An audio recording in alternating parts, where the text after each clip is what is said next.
അസ്സലാമു അലൈക്കും. എന്തൊക്കെ വിശേഷം? സുഖമല്ലേ? അപ്പോൾ ഇന്നത്തെ വീഡിയോ ഒരു ഉൽവലേഹത്തിൻ്റെ റെസിപ്പി ആയിട്ടാണ് വന്നിട്ടുള്ളത്. അപ്പോൾ അതിനായിട്ട് തന്നെ ഉലുവ വെള്ളത്തിലിട്ട് വെച്ച് തലേന്ന് രാത്രി ഇട്ടിട്ട് ഞങ്ങൾ തലേന്ന് രാവിലെ ഇട്ടിട്ടുണ്ടാക്കിയത്. അങ്ങനെ അത് ഇനി എടുത്തിട്ടൊന്ന് വേവിച്ചെടുക്കണം. അപ്പോൾ കുക്കറിലിട്ടാണ് വേവിക്കുന്നത്.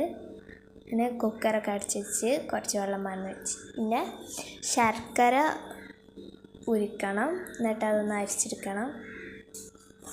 എന്നിട്ട് ഉലുവ ഒന്ന് അരച്ചിക്കാണ്ട് അതിലേക്ക് ഇട്ട് കൊടുക്കുക.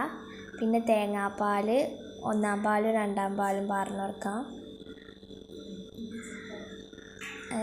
ചക്കര എടുത്തിരിക്കുന്നത് പനച്ചക്കര ഇട്ട് കൊടുത്തിരിക്കുന്നത്, കരിപ്പട്ടി പറഞ്ഞ്. പിന്നെ കുറച്ച് കുരുമുളക് ഇട്ട് കൊടുക്കാം, ജീരകം ഇട്ട് കൊടുത്ത്. ഇത്രയേ ഉള്ളൂ. നല്ല കുറുകി വന്നാൽ ഇതുപോലെ ഇരിക്കും. ഇനി അടുത്ത വഴി പിന്നെ കാണാം. അപ്പോൾ ഓക്കെ, ബൈ ബൈ. സബ്സ്ക്രൈബ് ചെയ്യണേ, ലൈക്ക് ചെയ്യണേ, ഷെയർ ചെയ്യണേ. അപ്പോൾ